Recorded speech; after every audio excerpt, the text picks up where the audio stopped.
Page 18, Downright Happy Rag. And we have another ragtime piece. We're going to play the eighth notes evenly. Most ragtime pieces you would play the eighth notes evenly. We want to bring out a few things here just so you're aware of them. The rhythm I'm hoping isn't causing a problem. Like in the first measure, you just got 1 and 2 and 3 and 4 and 1 and 2 and 3 and 4 and. But if that's confusing you, then temporarily take out the tie and play all the notes. 1 and 2 and 3 and 4 and then once you get that, put the tie back in. You think playing the note, you just hold down the previous note.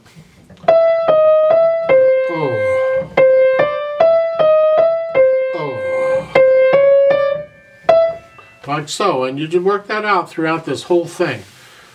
It's very repetitious, so I think once you get this rhythm, you pretty much got it. It's very similar in most of this. There's a little bit of difference. If you go down to the third line down on page 18, the last measure, it's 1 and 2 and 3 and.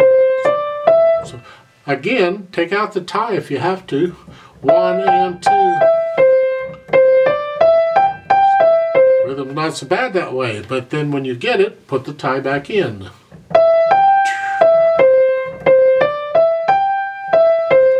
And see if that helps you with it. Now that rhythm appears in various places. Isn't that fun? Ooh. Watch the staccato notes because they're important.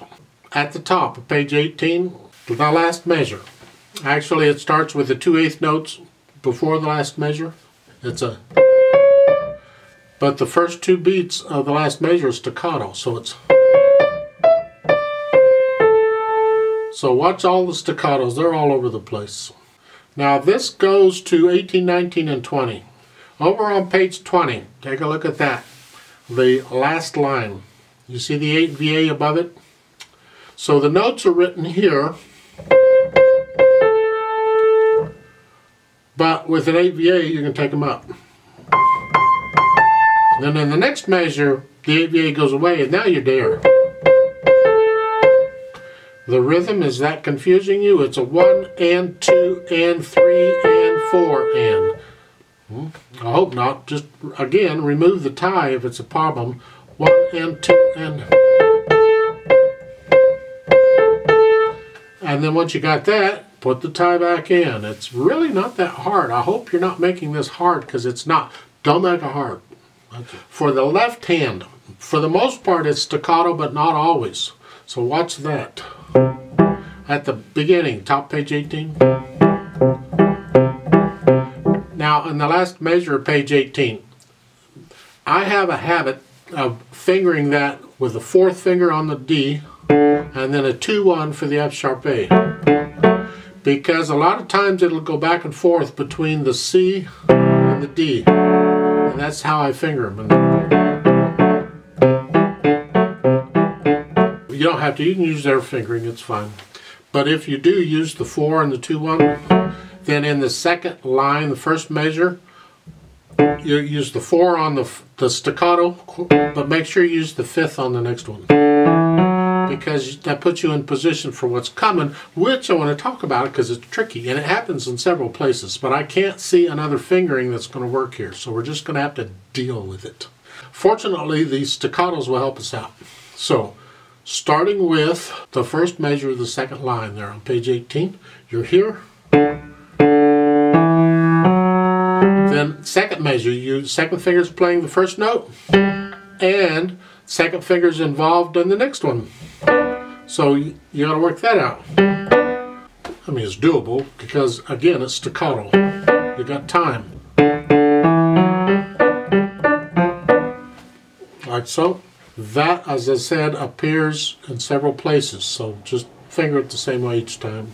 Over on page 19, in the first and second measures. The first measure is not bad. I'm talking left hand, because you just have the 3 on the F, 2 on the F sharp, and then in the next measure they're saying 1, 2, you cross over, and then I'm saying it's unnecessary.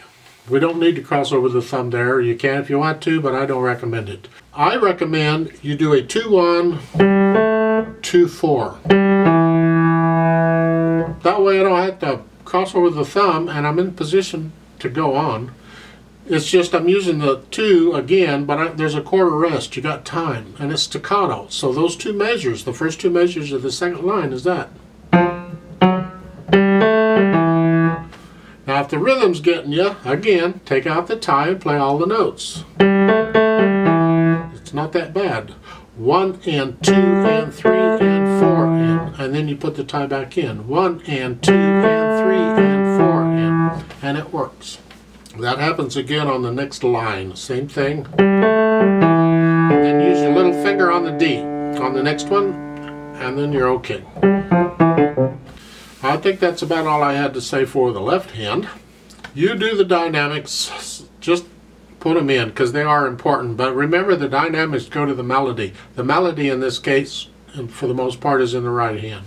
Make the right hand at the beginning there on page 18. Make the right hand medium loud. Keep the left hand soft. We want to hear the right hand. We don't need to hear this. So keep it down.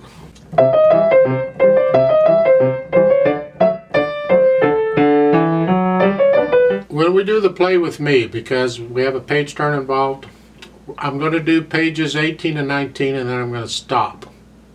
I'm going to turn the page and I'm going to count us in again. I'll give it full 4 counts and then we'll play page 20 together. When you're playing it or performing it for somebody and you don't have it memorized, you got to figure out how to do that page turn. Well, it works out sorta, but you got to do it quickly because in the last measure on page 19, the right hand plays a note and that's pretty much it. So you can cut that dotted half note short, make say like a quarter note, and reach up and quickly turn the page so you can keep going, because you can't mess up the beat because of a page turn. It's got to keep going. So when you finish, the next beat's got to be right there and you got to have that page turn. Done. Okay. Takes practice. We do practice page turning in piano. We really do. Ideally, you just memorize the thing, you don't have to worry about it. Let's do this together. I'll give us 4 counts. We're going to play it slowly, very slowly, so you can hear the notes. There's no pedal in this anywhere. The pedal would just mess it up. We want the staccato. We want the bounciness. So here we go. Right hand, left hand. 1 and 2 and ready and go and.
Turn the page. 1, 2, ready and go. And